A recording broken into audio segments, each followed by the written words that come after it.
امریکی غلامی یا معاشی تباہی؟ کیا یورپ کے اندر اتنی غیرت باقی ہے کہ وہ واشنگٹن کے ڈکٹیٹ کو انکار کر سکے، یا چین کے آگے گھٹنے ٹیکنا ہی اس کا مقدر ہے؟ نعرے امریکہ کے، جنگیں واشنگٹن کی، لیکن معاشی خودکشی صرف یورپ کی۔ 80 سال بعد کا یورپ کا سب سے بڑا اتحاد ٹوٹنے جا رہا ہے۔ دنیا کی شطرنج الٹ چکی ہے۔ یورپ نے امریکہ سے پیچھا چھڑانے کے لیے چین کا دروازہ کھٹکھٹا دیا۔ ناظرین، تاریخ کے صفحات پر جب بھی عالمی طاقتیں بدلتی ہیں تو کمزور کٹھ پتلیوں کا وجود مٹ جاتا ہے۔ آج یورپ بھی بالکل اسی دہانے پر کھڑا ہے۔ دوسری جنگ عظیم سے لے کر آج تک یورپ نے واشنگٹن کے ہر اشارے پر لبیک کہا۔ امریکہ کی جنگوں کی قیمت اپنی معیشت کی تباہی سے چکائی اور اپنے دفاع کی چابی واشنگٹن کے ہاتھ میں دے دی۔ لیکن اب پانی سر سے گزر چکا ہے۔ یوکرین جنگ کے بعد مہنگائی کا طوفان ہو یا سستی روسی گیس کا بند ہونا، نقصان صرف اور صرف یورپی عوام کا ہوا ہے۔ اب سب سے بڑا اور کڑا سوال یہ ہے کہ کیا یورپ میں اتنی ہمت ہے کہ وہ امریکہ کے پنجرے کو توڑ کر چین کے ساتھ نیا معاشی راستہ بنائے، یا پھر وہ ہمیشہ کی طرح واشنگٹن کا محض ایک جی حضور اتحادی بن کر رہ جائے گا؟ آج کے ولاگ میں ہم دنیا کے اس بدلتے ہوئے نقشے کا وہ سچ کھولیں گے۔ آپ دیکھ رہے ہیں 92 نیوز ولاگز اور میں ہوں محمد اسحاق۔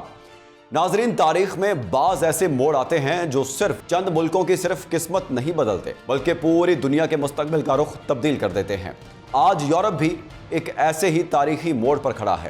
سوال یہ نہیں کہ یورپ امریکہ کے ساتھ ہے یا چین کے ساتھ، بلکہ اصل سوال یہ ہے کہ یورپ اب اپنی آزاد خارجہ پالیسی بنا سکے گا یا آئندہ بھی واشنگٹن کی پالیسیوں پر چلتا رہے گا۔ یہ سوال اس لیے بھی اہم ہے کیونکہ گزشتہ چند برسوں میں دنیا بہت تیزی سے بدل رہی ہے۔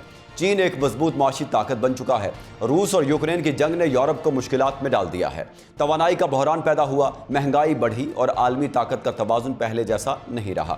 ایسے حالات میں یورپ کو فیصلہ کرنا ہوگا کہ وہ اپنی پالیسی صرف امریکہ کے مفادات کے مطابق بنائے یا اپنے قومی اور معاشی مفادات کو ترجیح دے۔ کیا یورپ امریکہ سے آزاد ہو کر چین کے ساتھ نیا راستہ اختیار کرے گا؟ ناظرین، دوسری جنگ عظیم کے بعد پورا یورپ تباہ ہو چکا تھا۔ صنعتیں ختم ہو گئی تھیں، شہر کھنڈر بن چکے تھے اور معیشت شدید بحران کا شکار تھی۔ ایسے وقت میں امریکہ نے مارشل پلان کے ذریعے اربوں ڈالر کی مالی امداد فراہم کی، جس سے یورپ دوبارہ ترقی کی راہ پر گامزن ہوا۔ لیکن اس امداد کے ساتھ ایک حقیقت یہ بھی تھی کہ یورپ کی سلامتی اور خارجہ پالیسی آہستہ آہستہ امریکہ پر منحصر ہوتی گئی۔ نیٹو کے قیام کے بعد یورپ کی دفاعی حکمت عملی بھی بڑی حد تک واشنگٹن کے فیصلوں سے جڑ گئی۔ سرد جنگ کے دوران یہ اتحاد مضبوط رہا کیونکہ امریکہ اور یورپ دونوں کا مشترکہ حریف سوویت یونین تھا۔ لیکن 1991 میں سوویت یونین کے خاتمے کے بعد دنیا میں امریکہ واحد سپر پاور بن گیا اور یورپ نے بھی اپنی سلامتی کے معاملات میں زیادہ تر امریکہ پر اعتماد کیا۔ اسی دوران ایک اور بڑی تبدیلی خاموشی سے رونما ہو رہی تھی۔ 1978 میں چین نے معاشی اصلاحات کا آغاز کیا۔ اس کے بعد چین نے صنعت، تجارت، تعلیم، انفراسٹرکچر اور ٹیکنالوجی پر مسلسل سرمایہ کاری کی۔ چند دہائیوں کے اندر اندر چین دنیا کی دوسری بڑی معیشت بن گیا۔ آج دنیا کے 120 سے زیادہ ممالک کا سب سے بڑا تجارتی شراکت دار چین ہے۔ دنیا کی بیشتر فیکٹریاں کسی نہ کسی شکل میں چینی سپلائی چین سے جڑی ہوئی ہیں۔ موبائل فون ہوں، کمپیوٹر ہوں، الیکٹرک گاڑیاں ہوں یا سولر پینل، ہر جگہ چین کا کردار نمایاں نظر آتا ہے۔ یہی وجہ ہے کہ امریکہ اب چین کو صرف ایک معاشی حریف نہیں بلکہ اپنی عالمی قیادت کے سب سے بڑا چیلنج سمجھتا ہے۔ امریکہ نے چین پر مختلف تجارتی اور تکنیکی پابندیاں عائد کی اور اپنے اتحادی ممالک سے بھی مطالبہ کیا کہ وہ چین پر انحصار کم کریں۔ لیکن یورپ کے لیے یہ فیصلہ آسان نہیں۔ ایک طرف امریکہ اس کا پرانا اتحادی ہے، جبکہ دوسری طرف چین اس کا ایک بہت بڑا تجارتی شراکت دار بھی ہے۔ ناظرین، 2022 میں روس اور یوکرین کی جنگ نے اس صورتحال کو مزید پیچیدہ بنا دیا۔ روس پر پابندیوں کے بعد یورپ کو سستی روسی گیس ملنا بند ہو گئی۔ اس کے نتیجے میں بجلی اور گیس کی قیمتیں بہت بڑھ گئیں۔ جرمنی سمیت کئی صنعتی ممالک کی فیکٹریوں کی پیداواری لاگت میں اضافہ ہوا اور بعض کمپنیوں نے اپنی صنعتیں دوسرے ممالک منتقل کرنا شروع کر دیں۔ اسی دوران یورپ کو امریکہ سے مہنگی LNG خریدنی پڑی، جس سے توانائی کے اخراجات مزید بڑھ گئے۔ اس کے ساتھ دفاعی بجٹ میں بھی اضافہ ہوا۔ کئی یورپی ممالک نے اپنی فوج پر زیادہ خرچ کرنا شروع کیا، جس سے صحت، تعلیم اور سماجی بہبود کے شعبوں پر دباؤ بڑھ گیا۔ ناظرین، یورپ کے اندر اب یہ بحث زور پکڑ رہی ہے کہ کیا ہر عالمی مسئلے میں امریکہ کی پالیسی کی مکمل حمایت کرنا واقعی یورپ کے مفاد میں ہے یا نہیں۔ اسی پس منظر میں یورپی پارلیمنٹ کے ایک اعلیٰ سطحی وفد نے چین کا دورہ کیا۔ اس وفد میں جرمنی، اسپین، اٹلی، پولینڈ اور بیلجیم سمیت कई अहम ममालिक के नुमाइंदे शामिल थे। इस दौरे का मकसद सिर्फ सिफारती मुलाकातें करना नहीं था, बल्कि दोनों अफ्रीकों के दरमियान एतमाद बहाल करना और मुस्तकबिल के ताल्लुकात पर संजीदा गुफ्तगू करना था।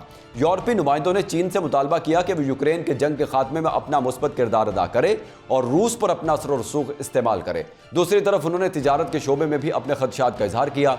उनका कहना था कि यूरोपीय यूनियन को चीन के साथ तिजारत में बहुत बड़ा खसारा बर्दाश्त करना पड़ रहा है।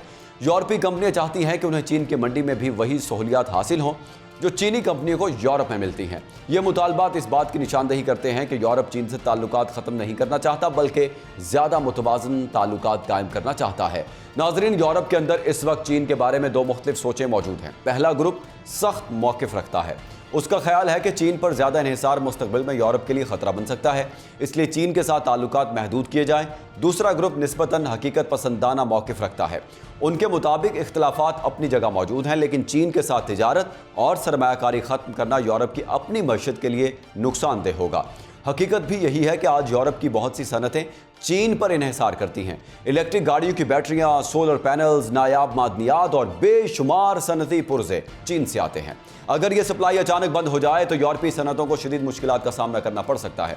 सिर्फ यही नहीं, बल्कि जर्मनी की मशहूर कारसाज कंपनियां और फ्रांस के बड़े फैशन ब्रांड्स भी चीनी मार्केट से अरबों यूरो कमाते हैं। इसलिए चीन से मुकम्मल अलहदगी यूरोप के लिए आसान फैसला नहीं। ऐसे में स्पेन ने एक मुख्तलिफ रास्ता इख्तियार किया है। स्पेन चीन के साथ तिजारत और सरमायाकारी को फ़रोग़ भी दे रहा है और जहाँ इख्तिलाफात हैं वहाँ खुलकर बात भी करता है। कई माहिरीन के मुताबिक यही मुतवाज़िन सिफारतकारी मुस्तकबिल में यूरोप के लिए ज़्यादा फ़ायदामंद साबित हो सकती है। नाज़रीन, एक अहम हकीकत यह है कि दुनिया की माशी ताकत आहिस्ता आहिस्ता मगरिब से एशिया की तरफ मुंतकिल हो रही है। चीन, भारत, जनूब मशरक़ी एशिया और दीगर एशियाई ममालिक आलमी मईशत में मुसलसल मजबूत हो रहे हैं। इसीलिए अगर यूरोप खुद को एशियाई मंडियों से अलग कर लेता है तो उसकी अपनी इक़्तिसादी तरक्की मुतासिर हो सकती है। इसी वजह से यूरोप के कई कारोबारी इदारे चाहते हैं कि चीन के साथ इख्तिलाफात के बावजूद इक़्तिसादी ताल्लुकात बरकरार रहें। अब एक अहम सवाल ये भी पैदा होता है कि आज यूरोप वाकई मुकम्मल तौर पर आज़ाद फैसले करता है। इस सवाल पर मुख्तलिफ माहिरीन की मुख्तलिफ आरा हैं। बाज़ तजियाकारों का कहना है कि दूसरी जंग अज़ीम के बाद यूरोप की बेशतर दिफाई और खारजा पॉलिसियाँ अमरीका के असर में रहीं। उसकी एक मिसाल 2003 की इराक जंग है। उस वक्त यूरोप के कई बड़े शहरों में लाखों अफराद ने जंग के खिलाफ एहतजाज किया था, लेकिन इसके बावजूद बाज़ यूरोपीय हुकूमतों ने अमरीका का साथ दिया, जिसके बाद इराक की जंग ने पूरे मशरक़ वस्ता को अदम इस्तेहकाम का शिकार कर दिया और लाखों अफराद ने हिजरत की, जिनमें से बड़ी तादाद यूरोप पहुंची। इसी तरह बाज़ नाकदीन का ख्याल है कि नेटो के मशरक़ी यूरोप की तरफ मुसलसल तोसी ने भी रूस और मगरिब के दरमियान कशीदगी में इजाफा किया। अगरचा इस मामले पर आलमी सतह पर मुख्तलिफ नुक्ता नज़र मौजूद हैं, आज यूरोप एक नए दोराहे पर खड़ा है। एक रास्ता यह है कि वो पहले की तरह हर अहम मामले में अमरीका की पॉलिसी की मुकम्मल हिमायत करता रहे। दूसरा रास्ता यह है कि वो अमरीका के साथ अपने ताल्लुकात बरकरार रखते हुए चीन समेत दीगर आलमी ताकतों के साथ भी मुतवाज़न ताल्लुकात कायम करे। शायद मुस्तकबिल का यूरोप मुकम्मल तौर पर किसी एक ताकत के साथ खड़ा होने की बजाय अपने मफादात को सामने रखकर फैसले करे।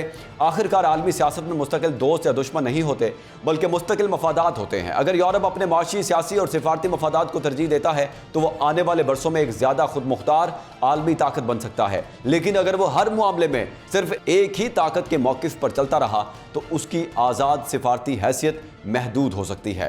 नाज़रीन, दुनिया तेज़ी से बदल रही है, ताकत का मरकज़ भी बदल रहा है और आलमी मईशत का रुख भी तब्दील हो रहा है। अब इम्तिहान यूरोप का है, क्या वो आने वाले बरसों में दुनिया की एक आज़ाद और बाइख्तियार ताकत बनकर उभरेगा या फिर वाशिंगटन की आलमी सियासत का एक मोहरा ही बना रहेगा। इसका फैसला आने वाला वक्त करेगा और इस फैसले के असरात सिर्फ यूरोप पर नहीं बल्कि हम सब की जेबों और आलमी मईशत पर पड़ेंगे। इस मामले पर आपकी क्या सोच है? कमेंट सेक्शन में ज़रूर बताएं। मुझे दें इजाज़त। अल्लाह हाफ़िज़।